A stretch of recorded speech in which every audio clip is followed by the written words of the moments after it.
welcome back to Soteriology 101. Today we're going to be talking about a debate I recently moderated at Trinity Seminary there at Baylor University in Waco with my good friend Dr. Braxton Hunter, who is the president of Trinity Seminary. A great seminary, by the way. If you're looking for a school, a place of higher education, consider trinitysim.edu for more information, or you can go to Soteriology 101 and click on the classroom link and find out more information about Trinity Seminary. And we're going to be talking about a debate he had with Matt Dillahunty. Now, the reason I wanted to talk about this is on soteriology is because I really do think that soteriology ties directly into how we do apologetics. We had Eric Hernandez on talking about our apologetic methodology, whether you're a presuppositionalist versus a classical approach apologist or an evidentialist. Oftentimes depends upon how you look at God and his existence and how you look at the way in which he treats people and the way salvation works. If you're a determinist, for example, a theistic determinist, meaning that God brings everything to pass according to a divine decree, then you're going to approach apologetics a little differently than you might approach it if you believe in libertarian free will, for example. And the reason I asked Dr. Hunter and Dr. Pritchett from Trinity to join me today is to talk through these issues and to talk through I think the first time I've ever heard a free will argument, a libertarian free will argument for a case for the existence of God. And so welcome, if you will, Drs. Pritchett and Drs. Hunter from Trinity Seminary. Guys, thank y'all for joining me today.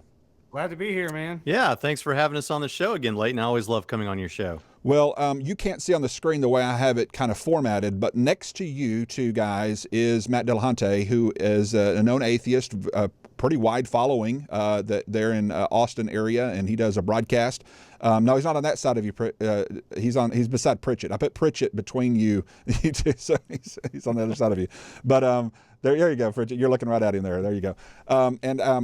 He did a response to the debate. Well, he really didn't respond to the debate. He responded to me, which was kind of interesting, and I hate that fact because I think that you. What he did, he started off responding to your free will argument, and that's really what I want to focus on.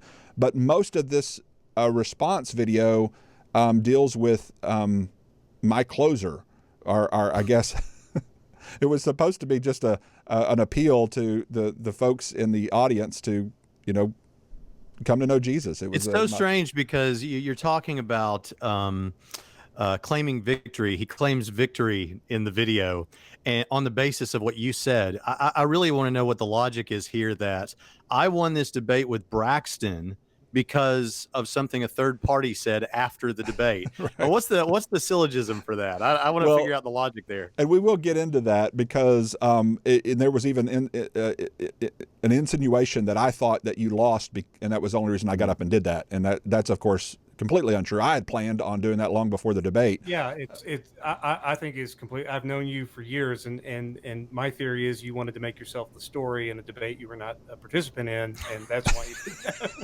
It's all about Leighton. Is that what you're saying? Thanks, Pritchett. Yeah, this is the reason we invite Pritchett on right here, is to keep us all humble. And no, I thought you did an awesome job. I honestly told everybody after the debate that I thought that I used to debate in high school, and I used to come back and I coached debate, and I used to flow debates when you judge. And I think that you made about 3 or 4 arguments that were never answered, and so they would flow across onto the other side as a win for you. And so I think even as an objective debate a judge, I would have had to give the victory to you because you made arguments that were not answered.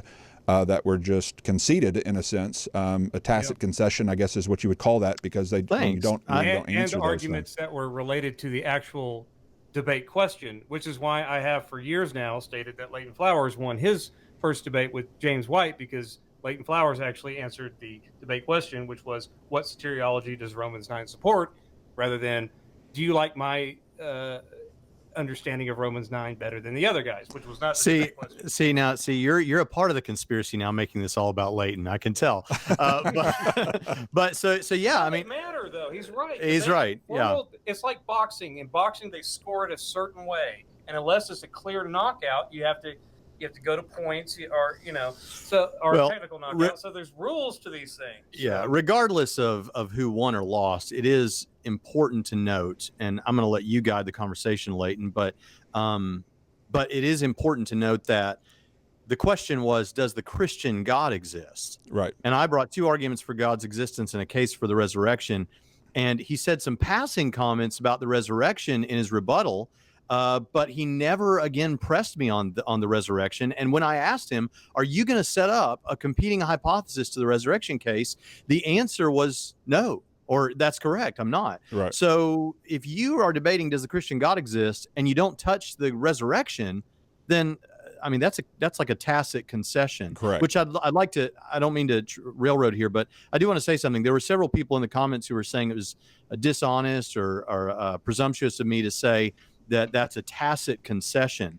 But that's just debate terminology. What that means is if something is a tacit concession, that is not saying that your opponent agrees with you or intends to concede the point, but by not responding to it, he tacitly concedes the point, and it still stands on the in terms of the conventions of debates. So anyway, the resurrection was key, and it pretty well went untouched. I agree. And what I would like to do is play Matt's video here. I picked a kind of particular point here where he starts into the free will argument, because that really gets into the meat of it. Now, at the end of it, we can get into the more fluffy stuff about his comments about my, final, appeal to come to Christ, and a more evangelistic appeal that I ended the debate with. And he's actually pretty kind about this. He's not being angry and mean. He says he doesn't have a problem with it. He expects it. And so he's not being overly contentious. I appreciate it. One of the reasons we invited him back is that he's not overly contentious or doesn't cuss from the stage. He's not rude. He's very cordial. It's one of the reasons that we that we have Matt back to continue in these discussions. But my estimation of the debate after it was over, I was kind of thinking back through the different arguments, and it sounded like to me you were really, really well prepared, maybe too prepared. And I know that's your fault, if anything, is just to overthink everything and just to detail it. And you probably have a notebook that's a mile thick of just all kinds of arguments and things. Whereas it seemed like, and again, maybe I'm wrong, I'm not trying to put Matt down, it just seemed like he was kind of talking off the cuff.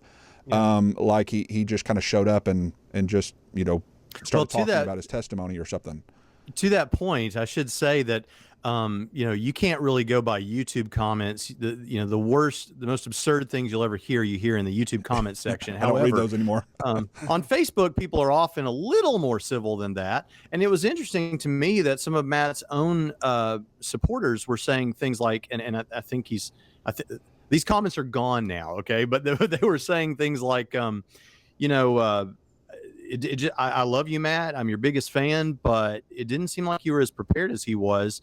It's like you were playing in the preseason and he was going for the Super Bowl or something like that. And so that I may not be the smartest guy in the room, depending on the room, but I can be the most. But I can't be the most. What about that room right there? Is that what you're talking about? You hold your tongue, sir. But I can be the most prepared. And so I do think I was very well prepared for this. But anyway, continue. Well, his complaint was actually similar to ours, how we had prepared for our debate that we did together. And we used about 5% of what we had to prepare for because it was just too easy. It's like shooting fish in a barrel when all your opponent gives you is so little substance.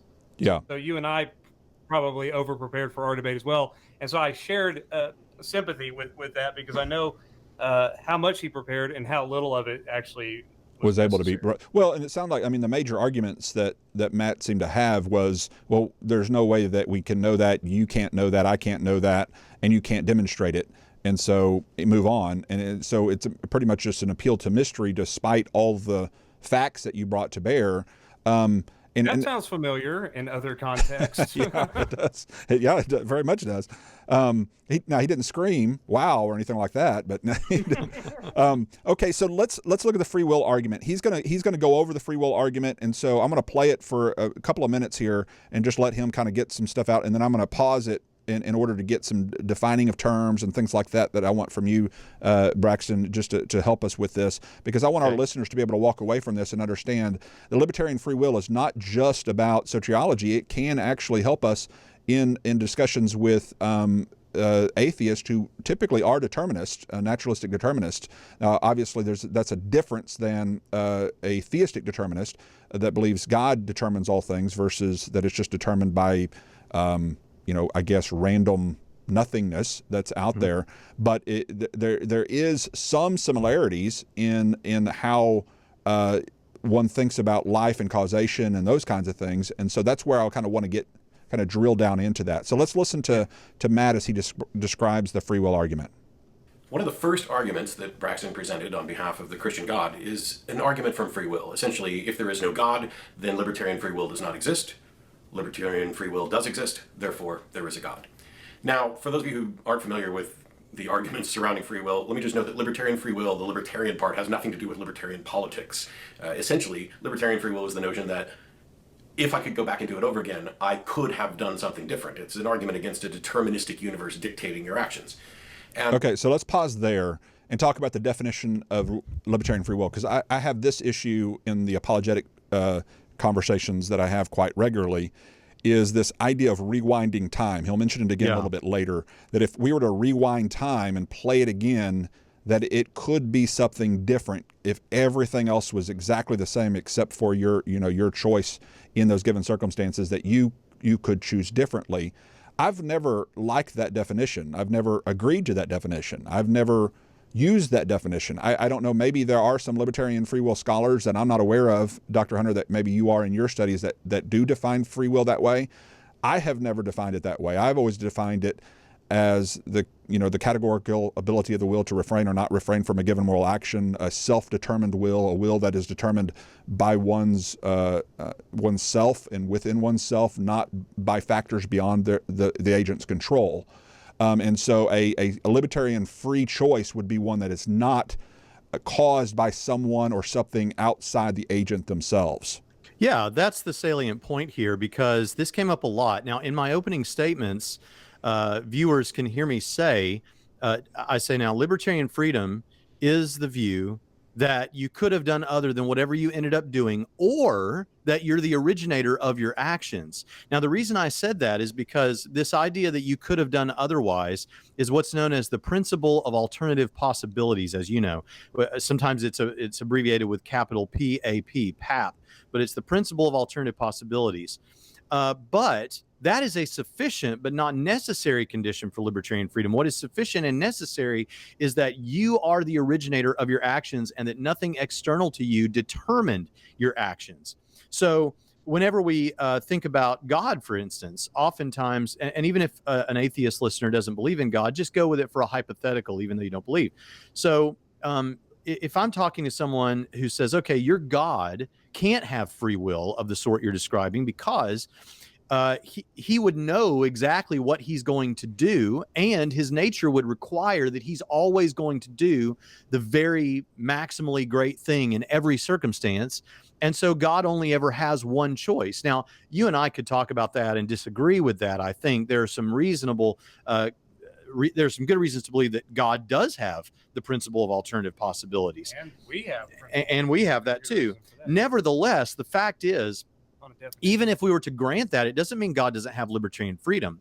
What it would mean is that he has libertarian freedom, but not the principle of alternative possibilities. He's still the originator of his actions. And that's what's most important for this discussion. Either his nature would be determining his actions, or his knowledge, which is a category fallacy anyway. But the fact is, it's nothing external to him forcing his actions. So yes, I agree with you 100%. And Matt has simply heard a somewhat pedestrian explanation of what libertarian freedom is, if he's going to say it's merely the principle of alternative possibilities.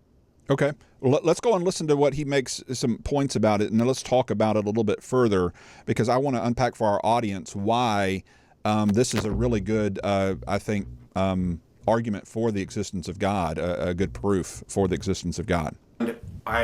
He presented me correctly as someone who's identified as a compatibilist, a la Dan Dennett, that the notion of free will that I might subscribe to is consistent with determinism. I have the freest will I can imagine.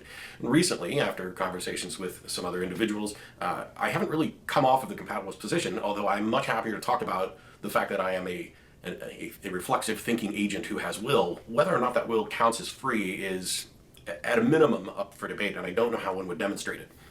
So during the Q&A portion, or during the cross-examination portion, I asked Braxton how he could actually demonstrate that we do have libertarian free will, because at a minimum, I don't think we have libertarian free will. I've never, well, perhaps I thought that when I was much younger, but at no point after starting to investigate free will and determinism and these sorts of things, at no point did I was actually convinced that we had libertarian free will, that if we rewound it, I could have done something different. Although I fully recognize that it feels that way to people.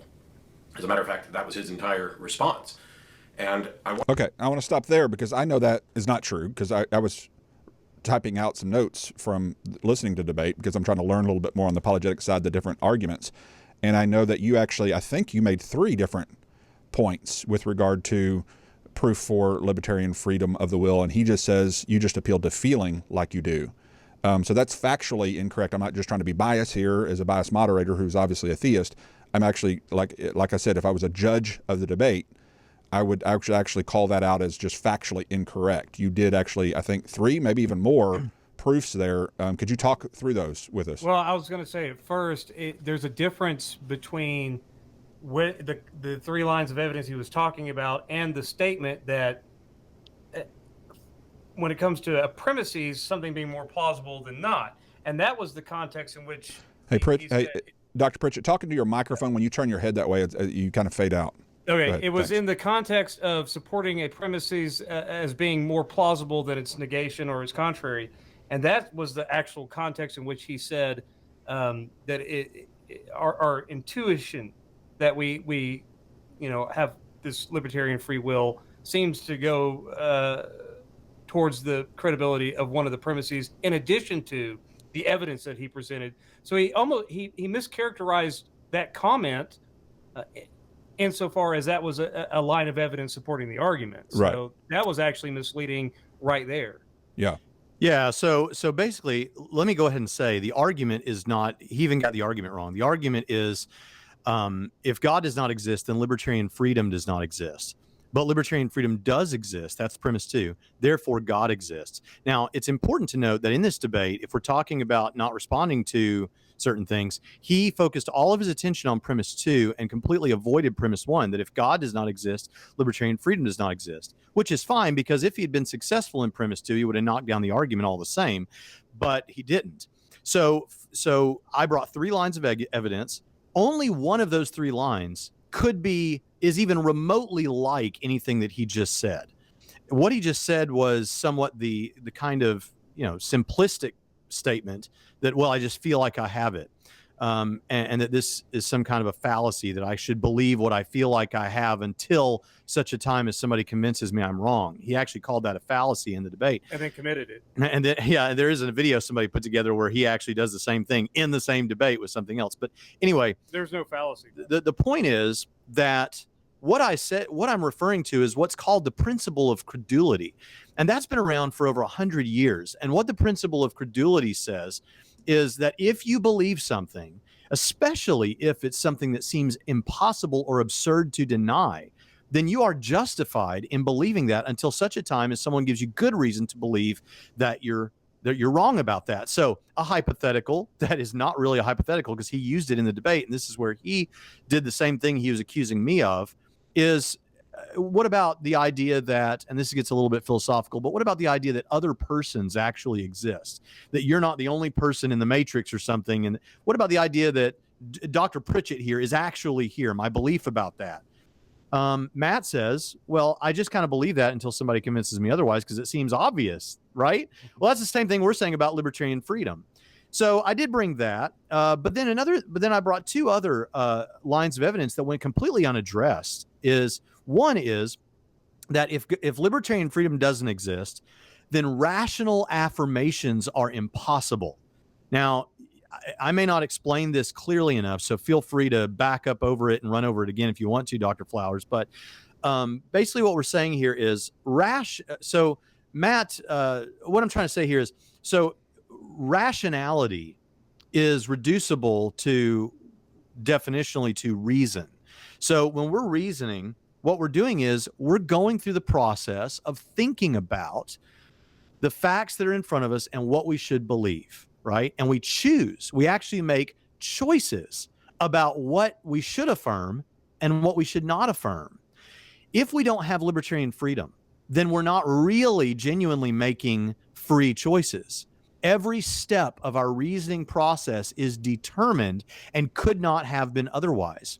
So that when someone ends up believing that he's a pink elephant or something, he got there through a purely determined process of thinking, just like the person who concludes that atheism or Calvinism or determinism is true, got there through a purely determined process.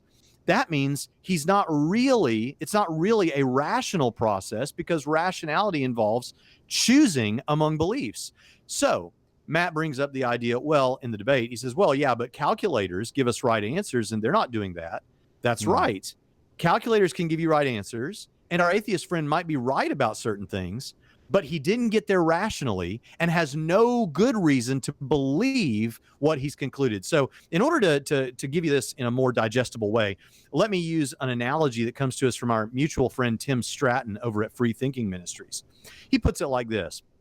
Let's imagine that you suddenly found out that a mad scientist is controlling your every thought, your every belief, your every action, including what you're thinking right now as you're listening to this podcast and the next words that are going to come out of your mouth.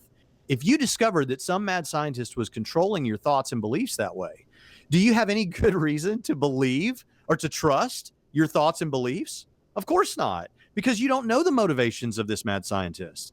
And on atheism, it's even worse than that, because it's not some mad scientist. It's not God who's deciding your beliefs either.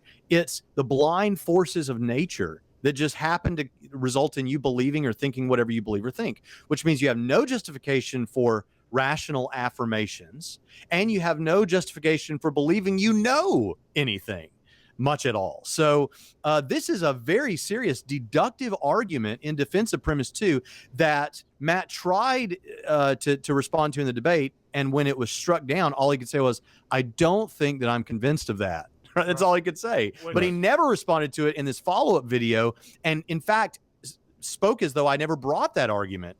Right. Yeah, right. Which was a problem for him, that I'm not convinced on his own determinism, because, like you said, he can't even rationally affirm that, because he got to that from the same dominoes. So just like a calculator can give you a right answer, a calculator was programmed to output an answer if you input an equation, right? But that's not the same thing as agents, because it goes back down to first principles of what is epistemology and knowledge, justified true belief, right? But you can't. It's not justified. Yeah. And if you if the calculator had been programmed to give a wrong answer, it would give a wrong answer. Right. And the calculator's not thinking about anything. So anyway, I hope that was clear enough. Do we? Yeah, no, the issue is not, can you not have beliefs that correspond to reality? The issue is you cannot rationally affirm that you arrived there through determinism. Right. Because like you said, you can either believe that 2 + 2 is 4, or you can believe that you're a pink unicorn. Either way, it's the same process of determinism that dominoed all the way down to where the person landed. That's it. Now, for those who affirm Calvinism, let's kind of relate it to that discussion with regard to soteriology, and in our discussions with Calvinists. You've even said that there's been several Calvinists who actually liked your free will argument. Even though they may themselves deny libertarian free will, they still think it's a sound proof for those who do affirm libertarian free will. Explain why it is that a Calvinist logically shouldn't really have any problem with your proof in debating a naturalistic determinist. Okay, sure. And if you want to, in a moment, there was a third line of evidence that he also ignored, but let's answer this thing. We'll do that first. Tell me what that third line is. So the third line of evidence is that if libertarian freedom does not exist, then we're left with moot morality. Right. And what we mean by that is not the typical moral argument that William Lane Craig or somebody would give. What we're saying here is, even though you and I would say we don't believe you can have a real morality if God doesn't exist, right? Because it would just become a matter of opinion that raping someone or killing someone is a bad thing. We don't believe. But let's go ahead and grant it for the sake of argument for this argument. And let's say, yeah, okay, fine. Without God, let's just assume you're right, that you can have that kind of morality.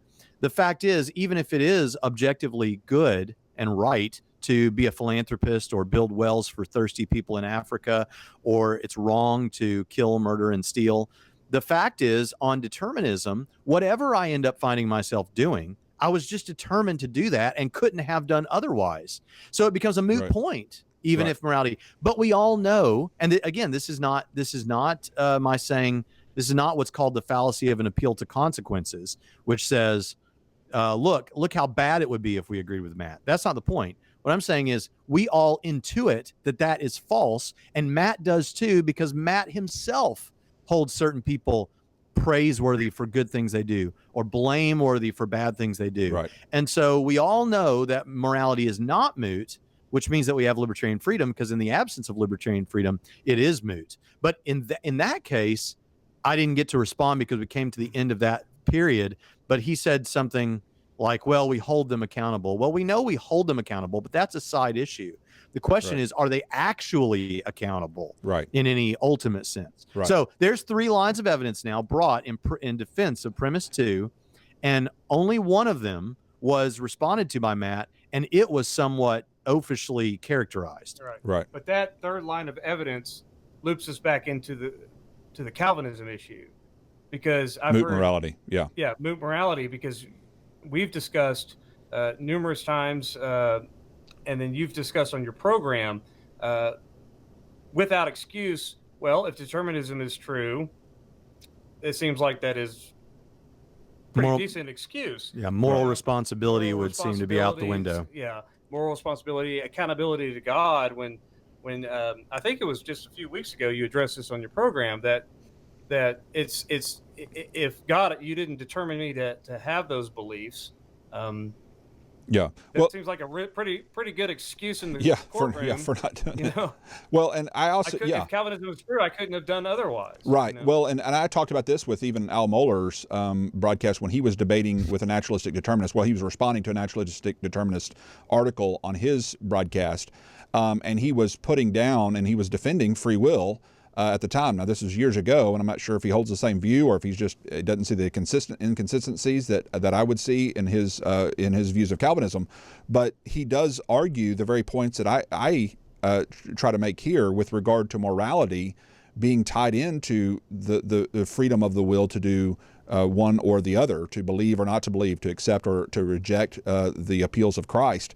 And if that is determined by decree, by God, that he's the one who ultimately decides what you will decide, then it seems to be moot morality, meaning that you really have no control over your eventual moral choices, the choices that you're held accountable for. Yeah, so a couple of things there. First of all, until this moment, and I'm happy to talk about it, I have tried to sort of not talk too much about this argument as it relates to Calvinism, but unfortunately I've been forced into it. Some people have misunderstood the argument to mean that, so the first premise is if God does not exist, libertarian freedom does not exist. Some people have tried to turn it around and say, oh, so you're saying if libertarian freedom doesn't exist, then that means God doesn't exist. That's not what the argument says. It doesn't go the other direction. And yes, Calvinists have told me immediately after the debate, a former adjunct professor for New Orleans Baptist Theological Seminary, and I forget his name, he was in there, you may recall, he actually said to you and I, when you were interviewing me at the conference, no, I endorse this argument because he had kind of a J.I. Packer sort of libertarian freedom idea where we hold these things in tension. So he actually endorsed and thought he could use the argument. And you know what? I disagree with how that shakes out, but I'm happy for it. Others like Trinity's own Thomas Leighton, who's now a professor at a secular school, I think, or I'm sorry, at a liberal arts school. I think it's a Christian school, but he's a graduate of Trinity. He's a Calvinist, and he says, even though I'm a Calvinist and agree that I can't use this argument, I think it's a fantastic argument for people like you or William Lane Craig or other people to use from your perspective. Now, there's a sensible, Calvinist response. But when it comes to this morality issue specifically, I do think there's some problems there. I do think the same point we're making in premise 2 about morality does hold true. And of course, this is no secret. Bignon just wrote that book on moral responsibility and reason. And I know you've been in contact with him, morality and responsibility and all that.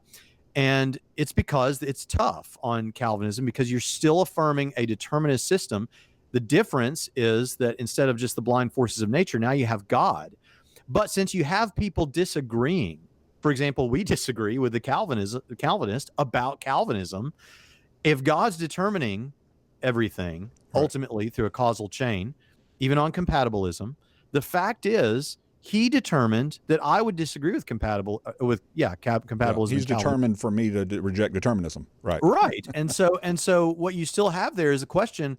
One of us shouldn't trust our conclusions. Right. Yeah, exactly. And that's a tough thing to escape. But that brings you back into the mic.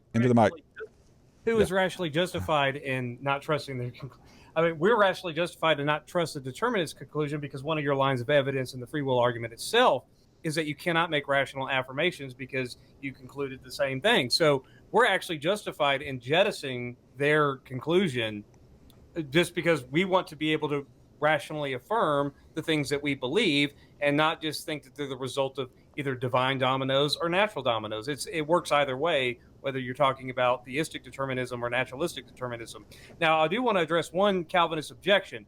The three responses is, yeah, that's good for you, not good for me, but go for it. That was the Leighton response. There was the what was the other response? Is I'm a Calvinist libertarian, so I'm going to use it anyway. It is the one that the two rails meet in eternity kind of a thing where he says we affirm libertarian free will and divine determinism. Right. And we just don't know how those two things work together. It's an antinomy. Yeah. But there was there was one other response to it that I do want to address. It was the argument that how dare Braxton use free will because if atheists think determinism is true and we have theistic determinism on Calvinism, then you just made a stumbling block for him because we could meet in the middle on this determinism thing and say, yeah, the reason why you think that's because God exists and he determined the universe in a deterministic way. The problem with that is it completely ignores why the atheist is a determinist in the first place. Exactly. It's because they don't believe any God exists, and that it's just the natural forces of space, dust, and a blender that determines things.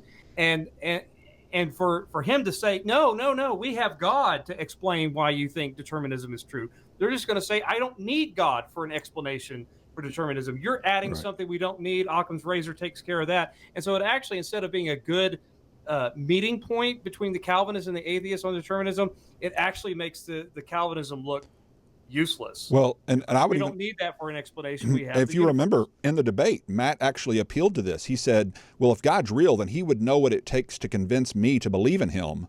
Yes. And therefore, which is determinism. In other words, if God is real and he's the one who's determining everything, which he assumes is true because of his omniscience based on the arguments, therefore he would know what it takes to convince me, a la he knows what it would take to predetermine or determine for me to believe.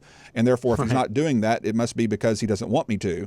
And so this could be a fallback that determinists actually go into to say, oh, well, if God does exist and Calvinism is true, then it's up to him anyway. So I'm going to continue to go my path until he supernaturally changes my desires and my nature.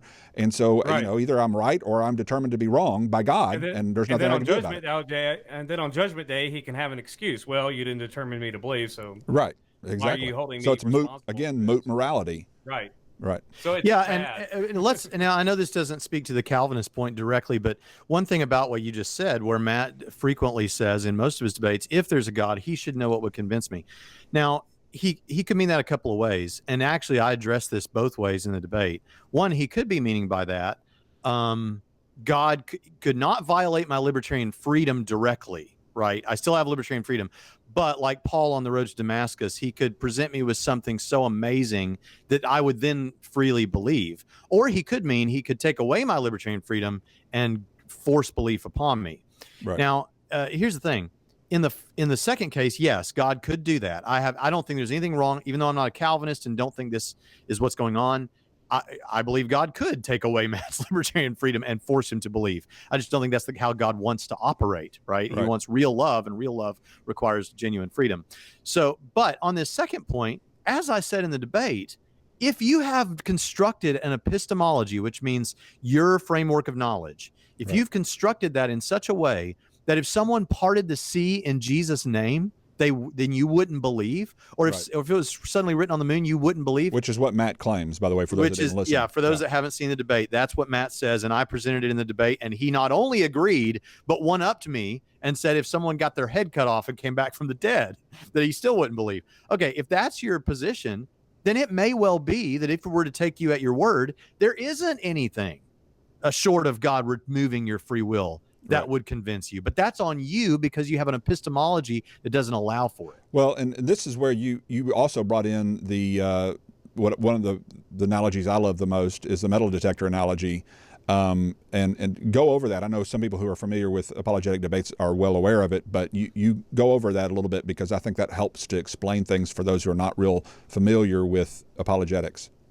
The metal detector analogy? Yes. Yeah. Explain that. Okay. So, you're right. I didn't come up with this. I'm not sure who originated it, but here's the thing. So Matt relies on what is called methodological naturalism. And here's what that means. Actually, some Christian people who are scientists use methodological naturalism. What it means is when you're doing your work in science or geology or whatever, you're going to assume for that study that nothing supernatural is going on. That when you see a phenomenon, there's probably a naturalistic explanation for it.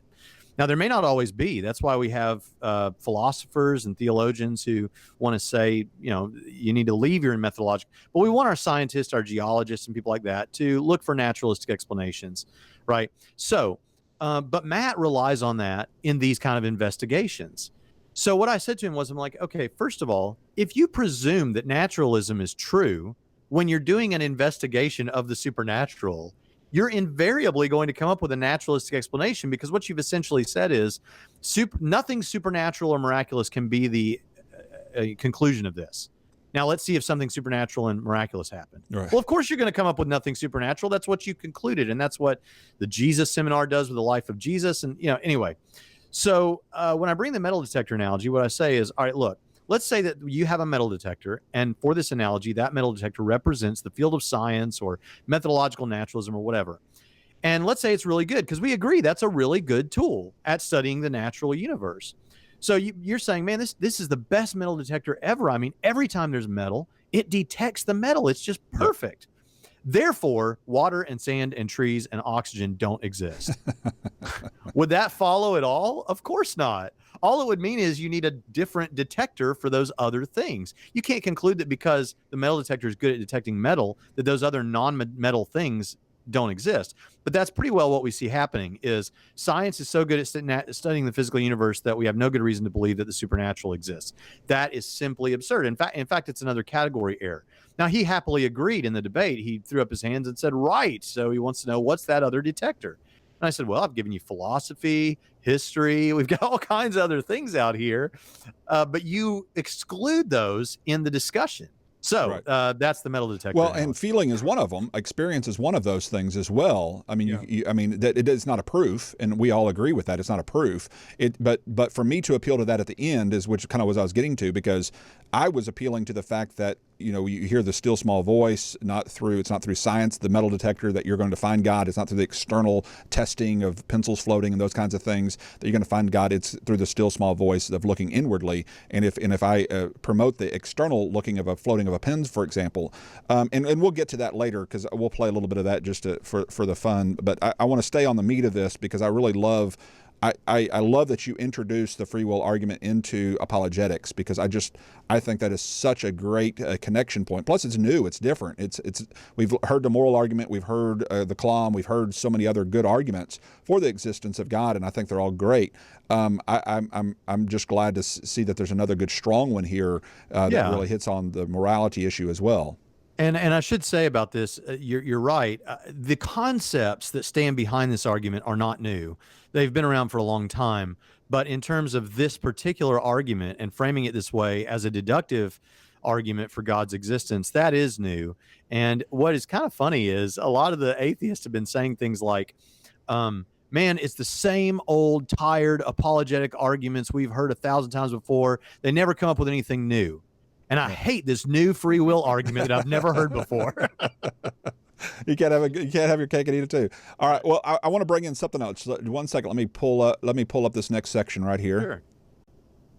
But because we couldn't make headway on this free will thing, my point was that I need a demonstration a way to be confident that we could have in fact done otherwise before I could, acknowledge, yes, we have some version of free will, libertarian free will, whatever. Okay, so address that, Dr. Hunter. He's asking for a demonstration that we could do otherwise, since we can't literally rewind time and then play it again and then do something different. Therefore, it can't be demonstrated that his definition of free will, interesting turn of phrase. We didn't get anywhere. No, he fumbled all over himself at that point in the cross examination. It's not that they didn't get anywhere. Is he wanted to ensure that he was so much jello that you can't stick him to the wall that he fumbled all over his words and then wanted to change the subject because he didn't want it to go anywhere because he knew either he knew that it was not going to go in his favor, or he is so out of his depth on that. And I'm not trying to be rude. That's just what it came off as. And it seems like even you as the moderator at that point had to bail him out and say, okay, let's just move on then to other. Well, yeah, that's about the question answer time where it was getting long. It was going too long, and it was not really addressing that point of the question. But Dr. Hunter, address that if you will. Yeah, so he wants a demonstration. Now, here's one of the problems is that Matt, you'll notice that if you watch the debate, the first question that I ask him during the cross-examination period is, what do you mean? So do you believe you can have absolute certainty about anything? And he's including your own existence. And he agrees, no, I don't think I can have certainty about anything. Okay. So then my next question was, what you say we shouldn't believe something unless it's been demonstrated. What do you mean when you say demonstrated? What are you talking about? What would be a demonstration, in other words, of libertarian freedom, of God? What would be a demonstration? And he doesn't have one. He admits that he usually says, I don't know what that would look like. This is not a shifting of the goalpost. There isn't even a goalpost with Matt Dillahunty. And what he's saying is, I don't know what a demonstration would look like. So here's where that leaves us. Okay, you don't even know what you're asking for. So I try to give you evidence and arguments, and the demonstration for libertarian freedom would be the 3 lines of evidence we just discussed. So I give you those, and you say, well, that's not a demonstration. Oh, so you want certainty? Well, no, we can't have certainty. Oh, you want a demonstration then? So what do you mean by demonstration? Well, I don't know, but that's not it. Oh, so you want certainty? No, you can't have certainty. And it's this big problem. And I hope that everyone who goes on to listen to Matt Dillahunty debates, or perhaps debates him in the future, will recognize that this is a major problem, and no one's ever going to get anywhere with him until this is nailed to the wall. And so I nailed it to the wall at the beginning of that cross-examination period. Well, he wants scientism without having to claim it. The view that you can only really get knowledge through science, and unless you have something comparable, science is our best way to get knowledge. Now, of course, scientism has been debunked forever. Okay, it comes from the fallacy of thinking that there's only one way of knowing things, and that's through science. Except to make that claim without any sort of embarrassment or shame is ridiculous, because the only way you could provide evidence to support that is through something other than science. You can't prove science by science. You have to make a philosophical argument. But for many of them, the philosophical arguments don't demonstrate anything. They're not arguments. Well, what's your evidence of that? Oh, you're going to make a philosophical argument. So what Dr. Pritchett is saying is that this view called scientism, especially what's called strong scientism or hard scientism, says you shouldn't believe something unless it's been scientifically demonstrated.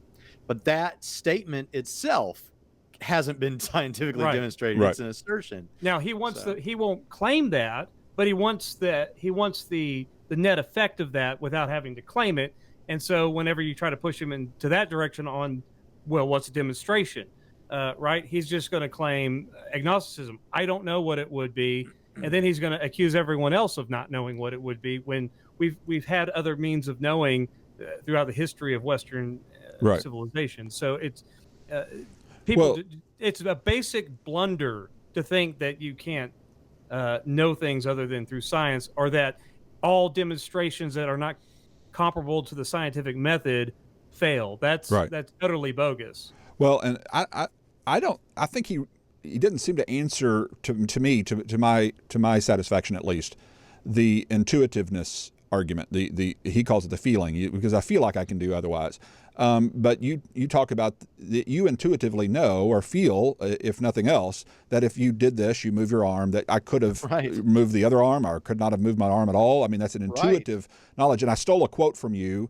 And you said this in our conversations before, and I wrote it down, and I'm going to use it in other arguments because I think it's genius. Dr. Hunter, you said this. You said, that view is so intuitively false, I don't need to refute it. I just need to make sure everyone understands what you believe so that they know to reject it. Which I think there has to be a point where, for example, somebody says, I'm not even sure I exist. I'm not even certain of that. That view is so intuitively false. I don't really need to refute the fact that you don't think you exist. I just need to make sure everyone knows that you don't think you exist. I just need to make sure everyone knows that you wouldn't believe in Jesus if he parted the Red Sea right in front of you. I just wanted everyone to know that you wouldn't believe in Jesus even if he reattached a person's head and made him come back alive. It's so intuitively false. I don't even need to refute you. I just need to make sure the audience understands what you think so that they know intuitively not to follow you, because you're intuitively seen to be something that shouldn't be followed. Some people have said that the debate was over in the first rebuttal that I gave when I said Matt is on record saying he wouldn't believe under those crazy circumstances, like if someone parted the water in Jesus' name, because that is an unrealistic and frankly fanciful level of skepticism. So, but here's the thing on this. Let me go at it a different way real quick with this feeling thing that he rejects. That, again, I said a while ago that was an oafish way of putting it, and I don't mean that insulting to Matt. I've tried to be clear. I really like Matt as a person, but it's just a bad way of saying We're talking about the arguments, not him as an individual. Right, that's right. And it's out of respect for him as a person that I'm taking his arguments seriously. So here's the thing. He says, so a good argument, we know that a good argument is one that has premises, that's the points of the argument, that are plausible. And plausible means more likely to be true than false. Okay, now I really want people to follow this. Yes. So a good argument has plausible premises. Okay. Now let's say someone tries to construct an argument to convince you that you don't exist. Now, are any of those premises going to be plausible? That is, your own immediate knowledge that you exist is more plausible than any premise in any argument meant to show you that you don't exist, right? So with libertarian freedom, here's what I say, and I get this from how William Lane Craig defends his moral argument, but here it is. So any argument meant to try and show me that I don't have libertarian freedom will be based on premises, one or more premises that are less plausible than my immediate knowledge that I do have libertarian freedom. Right. It can't ever be more plausible. Therefore, there won't be a good argument. Right. And when I said that, he just said, yeah, but that's just, and then he moved on. So what's your next thing? He never responded to that. And then later characterizes it as me saying, I just feel like I have it, which is not entirely false, but is really misleading. And then, of course, ignores the other lines of evidence that aren't just anything related to feeling that I brought. Right. Right. Okay. I want to continue to play Matt here. So because he does get into some of the other points that I want you to address. So let's listen in. And we could not get there. And then at one point, he essentially told everybody that I was just being too skeptical, something that I've addressed before and will probably address again, because I don't think one can be too skeptical. Skepticism properly applied is just a willingness to reserve being convinced until the evidence compels it. It's a difference between skepticism and cynicism. And so when you say somebody being too skeptical, I read that as saying, oh, you're just cynical, or you're a naysayer, or you've just got a wall up and there's nothing that will convince you. When the truth is, I can be convinced relatively easily as soon as there's an actual demonstration.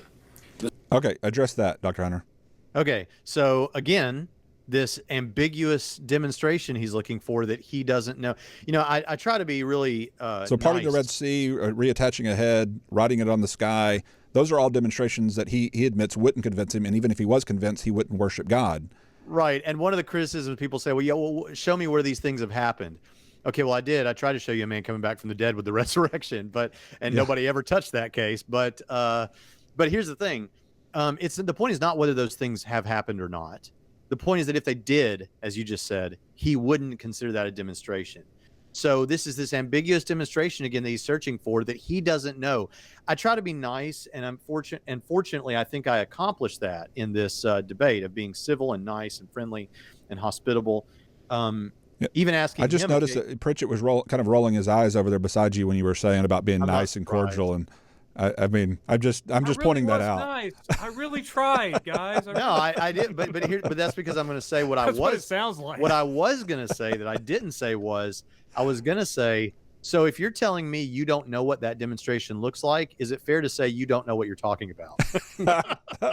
Well, I mean, no, you say, okay, show me a demonstration. Okay, what demonstration would you like? And then he can't tell you any demonstration that would actually convince him.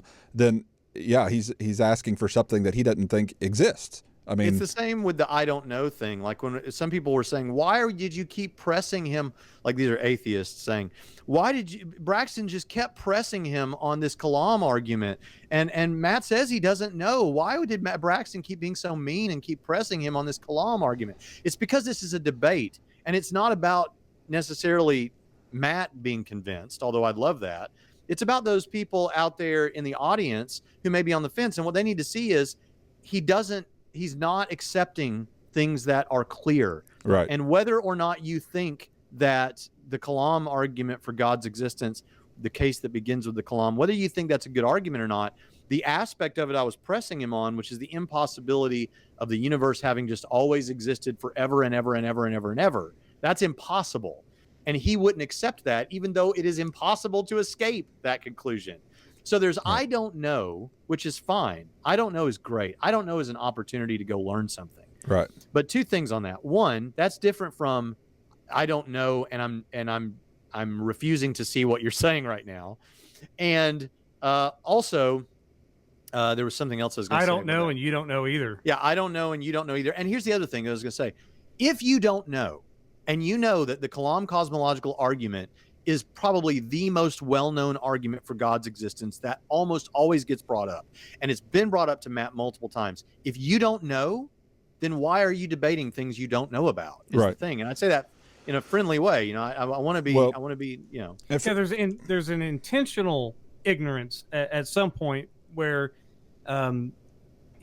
iterative skepticism is just a skepticism that keeps producing more and more questions that go on forever. Right. But that's more of a strategy because nobody really lives their life that way. But J.P. Moreland says if you run into that kind of skeptic, stop talking, because that really is a cynical skepticism. Whereas Matt, there's nothing wrong with skepticism, but at some point, if your I don't know becomes I don't want to listen, which is what I think happened in that debate, because when you were pressing, the thing with questions is it has a way of eliminating possibilities. Well, if you don't know, but is this a roadblock to why you don't know? And we can eliminate that through a line of questioning. If this is a roadblock, we can eliminate that. But when you don't want to have that line of questioning, because it's not like he needed to get to the resurrection argument, and it's not like he wanted to keep on talking about free will. If the Kalam is this long ago debunked argument, why are you struggling with it and deflecting with I don't know when I'm trying to press you on questions to see if we can eliminate some of the reasons why you don't want to know? Well, forgive me and tell me if this is just an ignorant question, because it's possible. I ask those occasionally because I just don't know enough about a particular subject. So I know Pritchett's in the room, so I know he will tell me if something's ignorant. He doesn't hold back. Whereas Braxton will say, well, Dr. Flowers, let's look at that from a different direction, where Pritchett would go, that's just stupid, Leighton. Okay, so either way, y'all just jump in here and ask this question, because if we were debating, for example, the existence of Abraham Lincoln and whether or not Abraham Lincoln gave the Gettysburg Address, okay, if that was the debate, did he exist and did he give the Gettysburg Address? Then we would be talking about historical facts of the matter. We would say, okay, there's this source here that says that he did exist. He was the president. Here's this source saying that they witnessed the Gettysburg Address. Here's it written down. Here's all of the different information that's there. And then I started talking philosophically about, well, you can't know that. I don't know that he existed and that he really gave the Gettysburg Address. I wasn't there. You weren't there, and you can't know that. Is it that simple? Is it that base level dumbness, dumbing down what his arguments are? Because it seems to me that I know we're talking about a faith issue and about God, and that's a lot bigger of an issue than whether Abraham Lincoln existed. But what I'm trying to get to is if you point to all the evidences, the facts, the historical facts, then isn't that what you're supposed to do in the debate? Point to the fact that Jesus did exist. Look at all of this evidence, his resurrection, all those things. And he doesn't even touch those facts. I think you said it. So here's what Matt will say to that. First of all, I know you weren't saying that Matt has a level of dumbness. You were talking about dumbing it down. Right, yeah, I'm dumbing it down is what I was trying to say. But still helping Matt out. Just want people to know. But here's the thing. Here's what Matt will say to that. Matt will say what Carl Sagan would say about that, which is, and he said it in the debate, if you tell me you just got a new dog, Leighton, I'm probably just going to believe you without being too skeptical about it, because I know people own dogs. I already know you have like a herd of dogs that I see, running around in the background in your house sometimes. Right. I know there's nothing. Yeah. Weren't there more at one time? No, just two. Oh, I'm sorry. Don't let Laura hear this. She'll make your house sound like a pigsty. No, when they bark and yapping, it sounds like it's a herd of them. Believe me. That must be what it is. But you do have a herd of children. So yes, I do have a herd of children. Yes. But here's the thing. So he'd say if you told me you got a dog, I'd believe you, because that's pretty acceptable. But if you told me you had an invisible dragon that lives in your garage and doesn't make any evidence, like there's no footprints, there's no, then I'm probably not going to believe you for a couple of reasons. One, because that would fundamentally change my view of the world, because I currently think I live in a world where invisible dragons don't exist. So I'm going to want some extraordinary evidence for that extraordinary claim. Right. Here's and his reason is because that would cost me changing my worldview in some dramatic ways. Okay, first of all, you're mischaracterizing the evidence for the resurrection, the evidence for God, because you've compared it to an invisible dragon that you can't evidence at all, which is not what we're saying. We're saying we do have evidence. So you can't compare it to something that there isn't any evidence for. Secondly, your personal opinion about what it's going to cost your worldview if X turns out to be true, like say the resurrection of Jesus or God's existence, whether you're comfortable with that, what that costs you in your worldview affects none whether or not that's true or false. So that is a completely incorrect way of going about it. An irrelevant way. So, but to get back to your point, he would say about the Gettysburg Address, that's not going to change my worldview that much. But again, the problem with that is, who cares whether it affects your worldview? What matters is what's true. And aren't you the guy, Matt, who does the David Hume thing and says you want to believe as many true things and as few false things as possible? If so, we don't need to be concerned about how it affects your worldview. We need to be concerned about what's true. Right. Well, and that's the thing is if he doesn't address the actual demonstration for historical facts that you would give in any kind of a historical event, and he won't even address the historical facts that you present in a debate, giving the tacit concession for those things you are demonstrating, all the while saying, show me a demonstration, that's where I'm kind of pointing to, is that even that standard wouldn't even match in a debate over the existence of Abraham Lincoln.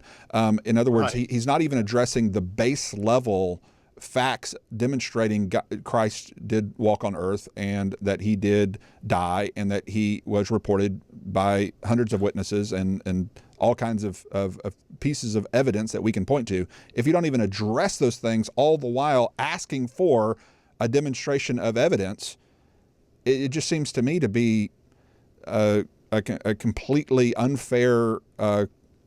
Belligerent. Yeah, it's almost belligerent, right? So let's take your Abraham Lincoln thing for a second, because I know you've wanted to focus primarily on his comments, but this resurrection thing is key because it was the whole ball game for me. Because does the Christian God exist? So here's the thing. Let's take your Abraham Lincoln. So if Matt came to me and said, and I said, I've got this hypothesis that this Gettysburg Address happened and this Abraham Lincoln existed and all these kind of things. And he says, I don't believe that. Nobody can know that. Reasons to believe that. And I'd say, oh, okay. So what's your competing hypothesis for these facts? How do you explain these facts? In historiography, the way that they do this is they take one hypothesis and they try to knock it down with a better hypothesis, a hypothesis that explains the facts better than that one does, using the criteria of explanatory scope, explanatory power, plausibility, less ad hoc, all these things. So now you can take a position of agnosticism that says I don't know what happened, But if you do that, then you're not playing the game. You're not here to debate. You shouldn't be talking to us on a stage right now if you're not going to do historiography, by which we mean present a competing hypothesis so that we can compare. That's why I asked him, what's your competing hypothesis? Are you not going to bring one? Correct, he says. Okay, so you're not here to debate the resurrection. Because that's not how it works. If you're going to say that the Gettysburg Address didn't happen, what's your other explanation for these facts? If you're going to say I'm wrong about the resurrection, what's your other explanation? Right. So examples of that would be, oh, well, these people over here made up this thing about the Gettysburg Address because they were trying to accomplish this political move. Somebody created this Abraham Lincoln guy. He really didn't walk the earth. That was just this person that they created in the news to make him sound like this hero, and they just set him up. And here's some evidence for that. In other words, present something as an alternative for the given facts that most of us have always believed from our history books, that Abraham Lincoln was an actual president and did actually give the Gettysburg Address. And if you don't do that, then the hypothesis stands. And what you would do is then you would take these criteria we've just been discussing, and I don't know enough about this, the Gettysburg Address scenario to apply these, but you would say, okay, does this explain all the details? Does it explain them well? Right. Is it ad hoc? Is there made up stuff in there more than has to be? That kind of thing. Now, to use Jonathan's words, I know why he didn't want to present a competing hypothesis.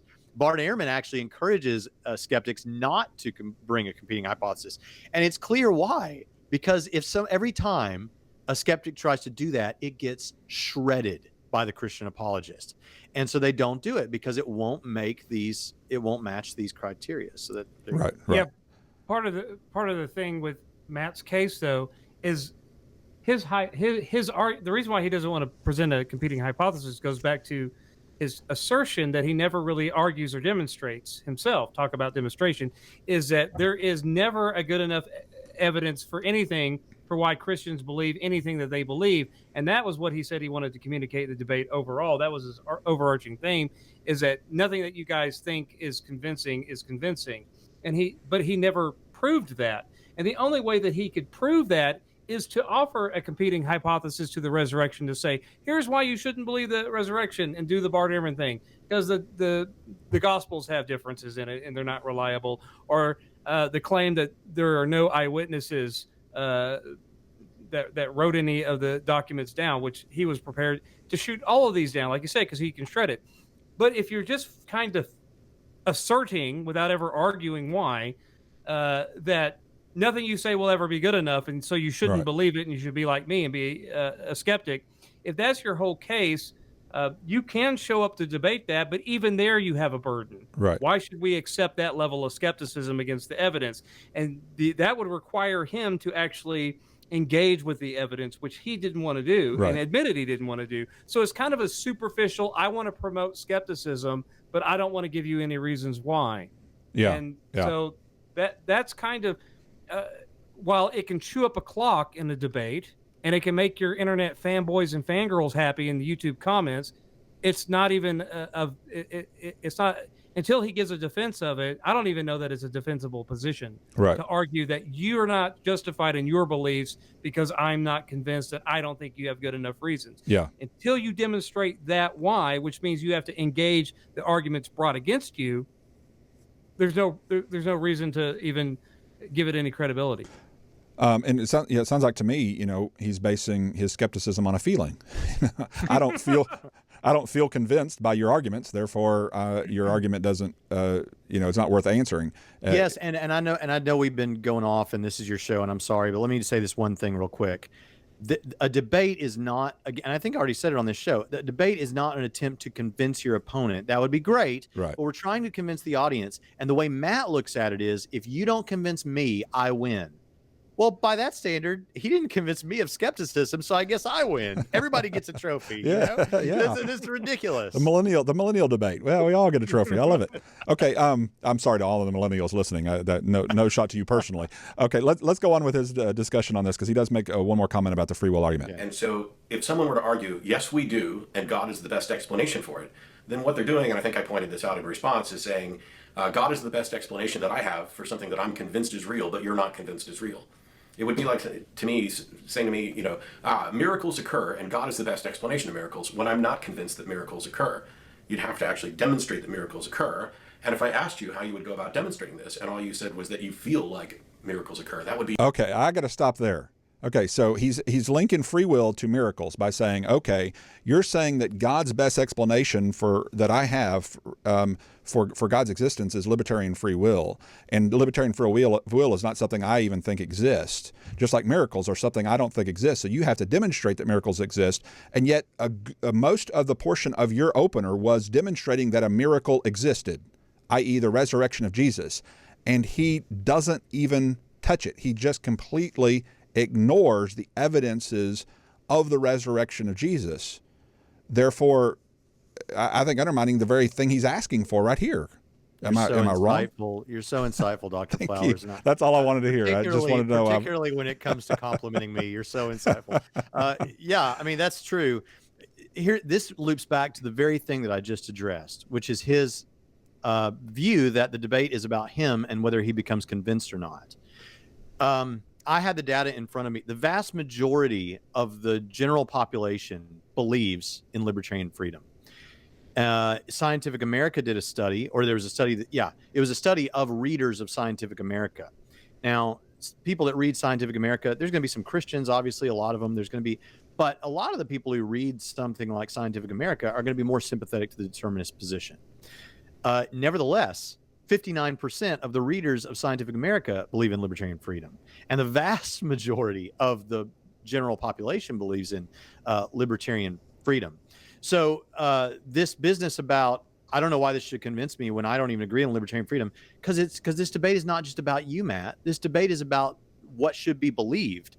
And the majority of the world believes in libertarian freedom. So for the majority of the world, this is going to be a compelling argument, I think. Right. Now, when it comes to this debate, and you, Matt, your job as the representative of the atheistic determinists is to shoot down both of the premises of one or more of the premises of this argument. And so whether or not you agree with it, don't really care. What I need in this debate is for you to knock down one of these premises. So you try to knock down premise 2, and everything that you said was responded to.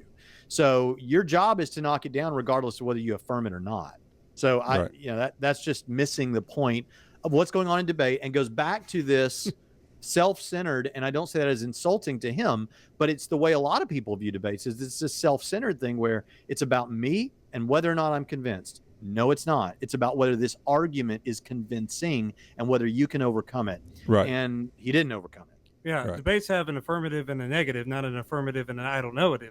Yeah, the I don't know-ative position. I mean, it's fine if you want to do that, but I don't know-ative is not a compelling position to take when you're supposed to be arguing for the negative. And there are atheists out there who will come out and assert, no, there's any number of atheists would love that question, does the Christian God exist? And that they would have been probably more formidable as opponents than he was on this particular debate question. Because I like this debate question because we're Christians, so we should argue for the Christian God, not just the God of the philosophers. And so I think this was a missed opportunity on Matt's part, personally. Yeah, this brings up something he said in that video that you're referencing. He said he wanted to get past the free will thing so he could get to things that are relevant specifically to the Christian God. Well, I brought one argument or one case that was specific to the Christian God, and that was the resurrection. And he didn't leave free will to go to that. Now, if the claim is I kept bringing us back to the free will, or I kept bringing us back to the clum, well, no, it's not. In one case, I actually invited you to discuss the resurrection, and you said you weren't going to bring a competing hypothesis.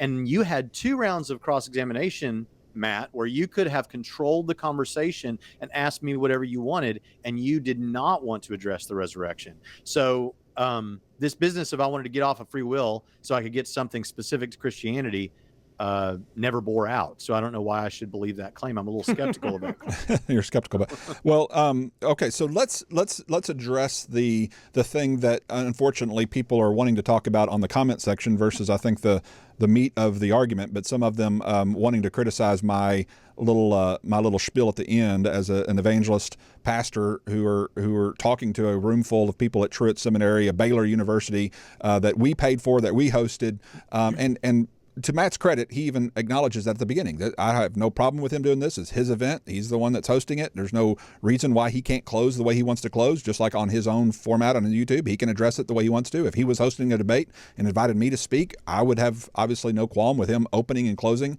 however he wanted to. It's his event or his thing, so he could do it. And that's pretty much what he acknowledges. Now, some of his followers aren't acknowledging it like he does, but he does, to his credit. But he does bring an argument, ultimately saying, one, I think in a tweet, saying that, Leighton somehow thought Braxton must have lost, otherwise he wouldn't have said what he said, which is, I know is false because I know my own mind, and I know that I'd planned to say something of that sort at the end before we ever even had the debate.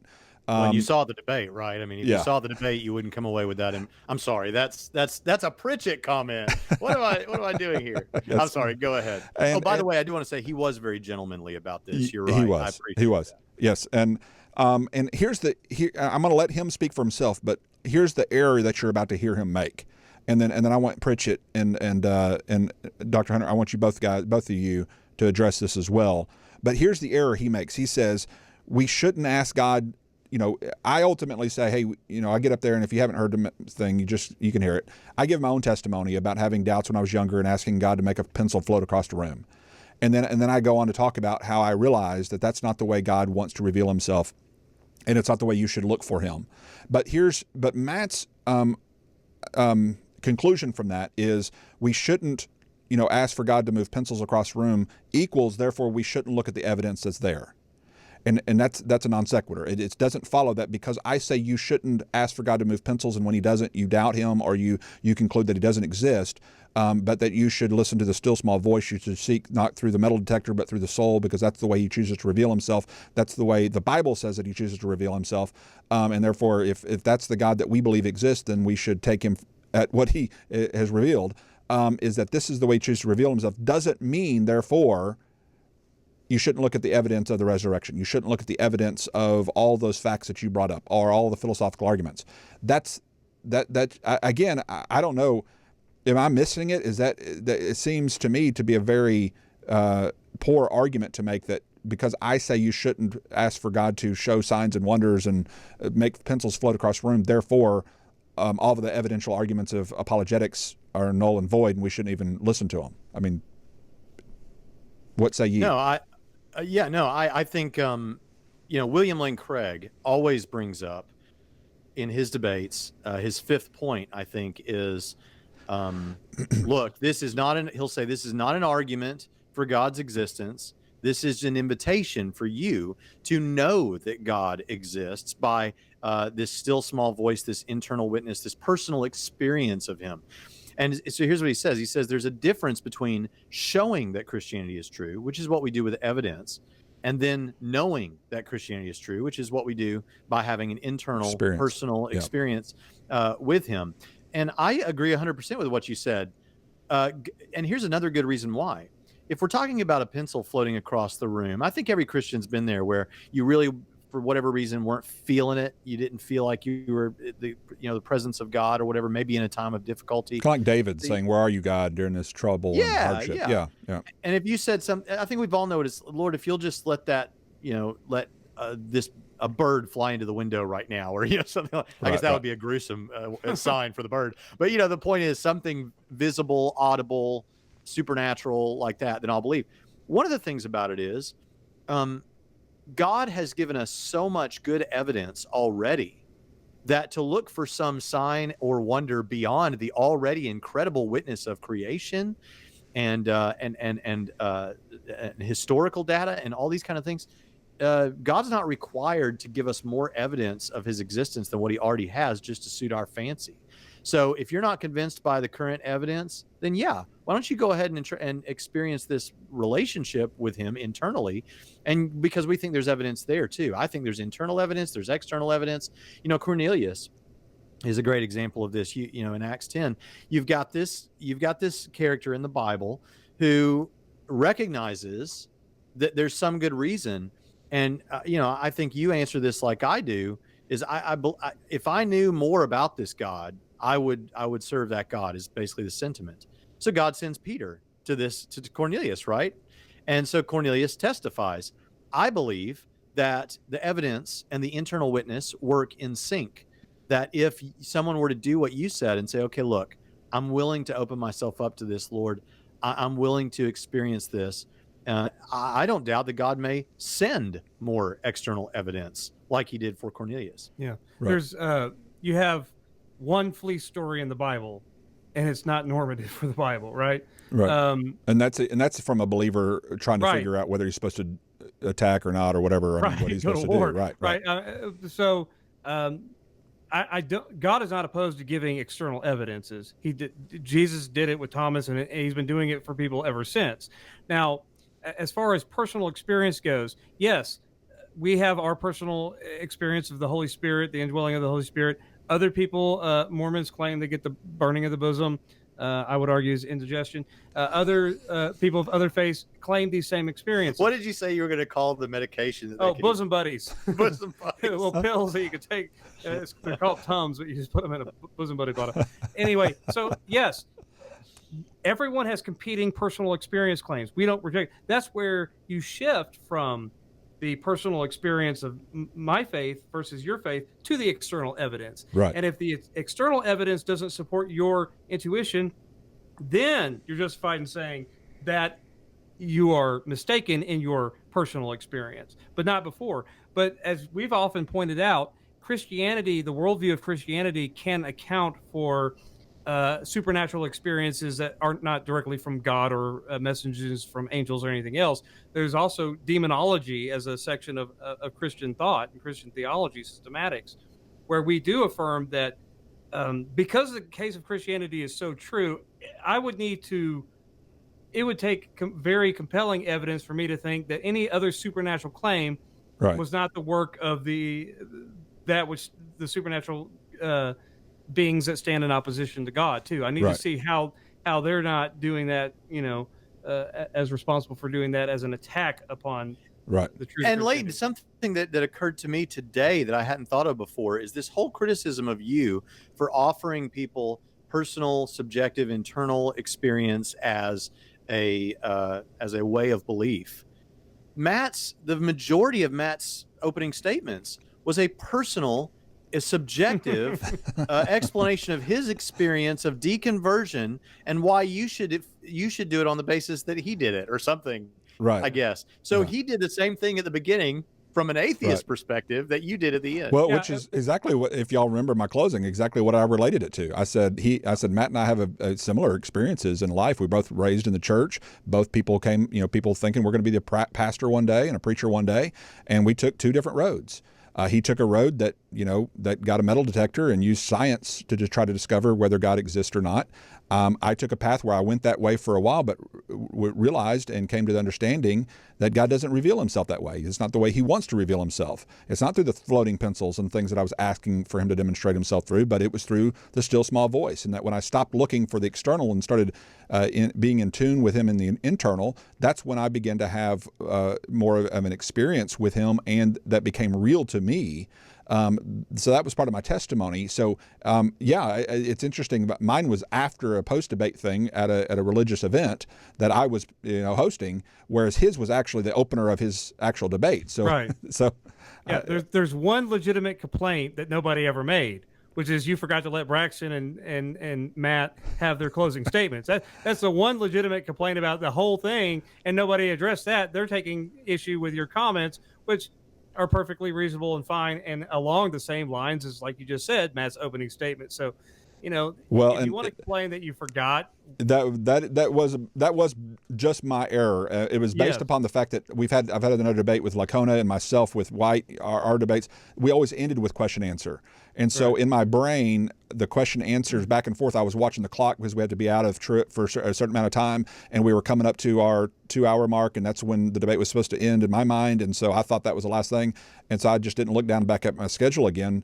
I thought we were done, and so I totally I realized that later that night, and I just woke up and I was looking, oh my gosh, I can't believe I forgot that, and I've apologized profusely to Braxton, who's been very gracious, telling me that he thinks it was a good thing that it didn't happen. It was a good thing, because I disagree. While it would have been nice to be able to wrap up and point out some of the things we've been pointing out here that he didn't answer, that he didn't address, the thing is, there were things I know I was planning to say that may have come off too harsh. Nah. For example, I'll not give for you one Braxton. now. Braxton wouldn't. Okay, go. Give us your closer now. Give us your closer now. Go It ahead. was a good thing for Matt, is all I'll say. One thing I was going to say is look, here's the deal. And I haven't said this anywhere else, so this is good for you. But I said, Matt has told us tonight that he doesn't believe you can have certainty even about his own existence. So, of course, Matt doesn't believe in God. Matt's not sure he's sitting on the stage with us tonight. That was one thing I was going to say. Another thing I was going to say was I was going to point out the very harsh reality, and this is not to get a laugh, this part, this is absolutely true, is what Matt is giving us is on the free will argument. One of the things I was going to say among many was pedophiles, sex offenders, people who engage in hate crimes can't help it. Now he may not agree, but it's kind of like with our position from a Calvinist perspective, or with Calvinism from our perspective, or anything. People don't always see the implications of their views. And right. If your belief says that when the guy who commits the hate crime was determined to do so, this is the moot morality thing. Right. He couldn't help it. He couldn't help it. And if you try to say, no, he could, because even though determinism, he's still a thinking agent and all that, all you're doing is burying the determinism in the complexity of the determinism. Right. You're saying instead of it just being a row of dominoes, it's thousands of rows of dominoes. I don't care if it's billions of rows of dominoes. It's dominoes all the same. Right. Yep. I agree. Well, to make up for, and we'll play Matt's comments just briefly. I don't know how long we'll listen to them because it's not really all that important as far as I'm concerned. But in order to make up for my flub there in the debate, I'm going to promote your favor to Matt. I'm promoting your book here on Soteriology 101 Core Facts. This is my intro into even before William Lane Craig's book. My intro into apologetics is Core Facts by Braxton Hunter. You can get it on Amazon.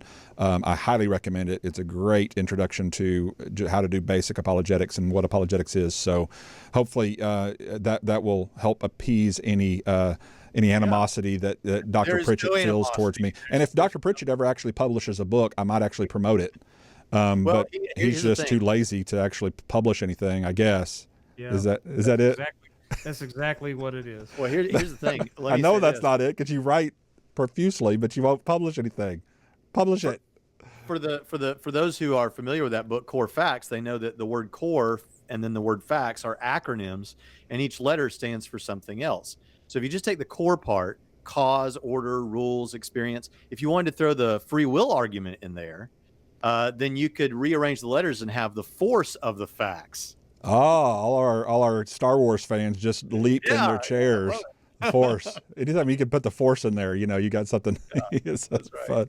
All right, well, we'll listen to this last little section by Matt, what he says about the closer. So after some confusing back and forth, I hope we didn't lose the audience. My goal is always to make sure that we're speaking in a way that we're understood, that is not full of jargon, not too full of deep philosophical content. And essentially, I was pointing out that I need evidence in order to be convinced that there is a God. You can't just philosophize your way into a God belief.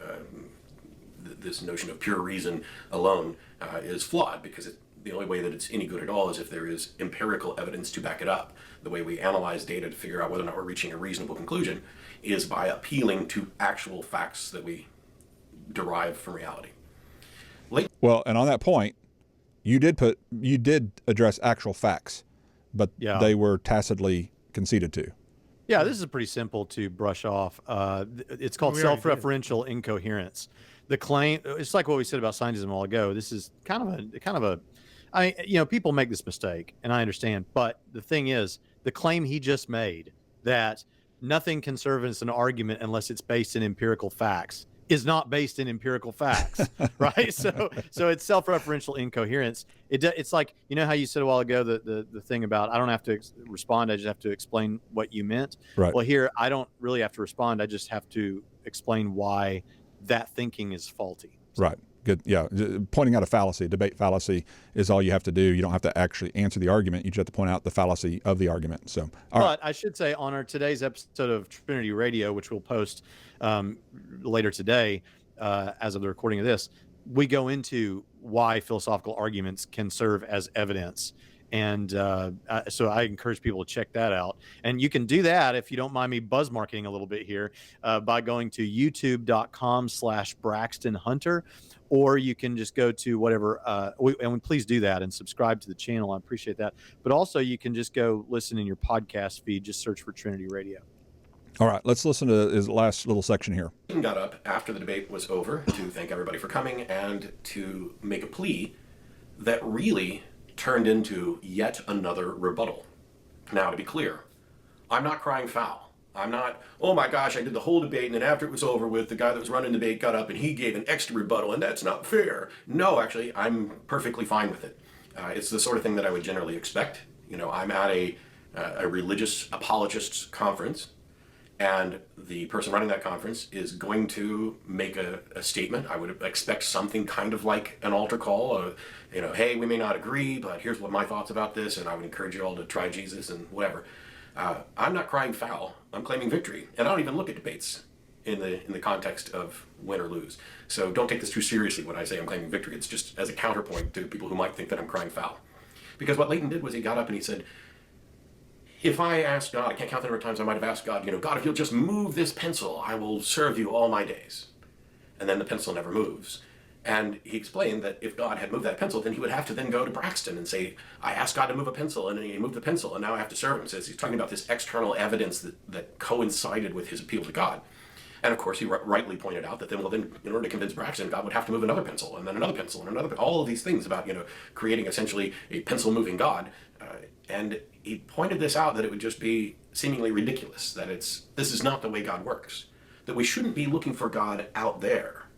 We shouldn't be looking for evidence for God out in the world. We should be listening to that still, quiet inner voice, because that's how God works. Now think about that for a second. We're at a debate on whether or not the Christian God exists. And the Christian representative has made a few arguments, one appealing to libertarian free will, which I don't think we have, and I don't know how somebody could demonstrate. One was the Kalam cosmological argument, which doesn't have God in the premises or the conclusion, and is just a foundation to add other things onto, which we discussed. And the other one was that the resurrection happened, and that the best explanation for this is God. First of those is a philosophical argument that we're not in agreement about, as is the second one. And the third one is an empirical argument about the nature of reality. We also, of course, got into cosmology, because you can't avoid that, evidently, when you bring up the Kalam cosmological argument. You're going to get into cosmology as well. But that is about a physical fact about the universe, the origin of the universe. What is the best explanation for this? And it's an empirical question. And yet, if we're in a position where we don't have the evidence that we need, it's then that we reach, it's then that apologists tend to go towards philosophy and theology in order to come up with an explanation. And the atheist in the audience, or at the debate, me, is simply pointing out that I need a way to distinguish between your claim that your God is real and somebody else's claim that their God is real. And that needs to be based on empirical evidence. That needs to be based on things that we can observe and potentially measure in order to distinguish true claims from false claims. Okay. What say ye? Well, there's a lot there.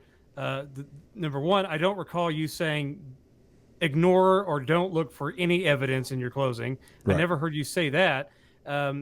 So I don't know. That seems like a bit of a mischaracterization.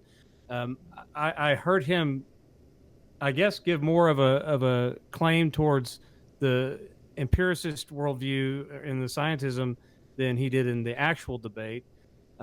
It goes back to what I said earlier, that, you know, we can talk about our personal experience versus others, and then you actually do go to the evidence. So if you're debating a Muslim, for example, you want to look at the arguments for the, you know, they don't even believe that Jesus died on the cross. And our case is that he did die, and then he rose. So you go to the resurrection case. Yeah, you go to the resurrection case versus their case about the ascension of Muhammad. Hey, with a Muslim, you could use the free will argument, right? Because they're hardcore determinists, right? Yep. So you can go. So you can go. It's not that this or that. It's this and then that. As far as philosophical and theological arguments, and then also the evidence. So this idea that you can't distinguish between claims of one religion versus another, or even one denomination or another, completely bogus. Yeah, and secondly, with this, so yeah, I agree with everything that was said about you and your closing. But here's the thing: This business, he again says here, and Pritchett just rightly said, it's even more scientism, that view that you shouldn't believe anything unless it's based on science. The fact is, if you're talking about metaphysics, if we're talking about something that goes beyond the natural world, of course you're not going to use science for that. Science studies the natural world. Looking for a scientific explanation for something that has nothing to do with physical nature, space and time and matter is like looking for, I don't know. Sand with a metal detector. There you go. Yeah. Somebody said that. That was good. Yeah. Well, gentlemen, I think we've gone for a while. I don't even have the timer on, a couple of hours at least, and probably only the theology nerds have lasted this long, which we have quite a few theology nerds, and I appreciate the fact that they tune in and listen. I do want to say one more time to consider Trinity Seminary as a place of higher education, great school, and two of its teachers. Actually, three of its teachers are right here on the screen in front of you, and so we welcome you to come and be a part of Trinity Seminary. We also want to encourage you to be a part of Texas Baptist Apologetics and the Unapologetic conferences. Braxton, I'm sure, and Dr. Pritchett will be at one of the future ones down the road as we begin to plan in the future. And Eric Hernandez helps us with the planning and coordination of those events as our lead apologist here at Texas Baptist. And so we hope that you'll be involved in those. Dr. Pritchett and Dr. Hunter, thank you for being on today. I really appreciate it. Thank you for having us. God bless. Thanks for attending our online university classroom. Remember, this is a listener-supported ministry, so please consider becoming a patron of the podcast by donating online. Join our team and help spread the word. For more resources, books, and articles from Professor Flowers, or to learn how you can support this ministry, please visit www.soteriology101.com.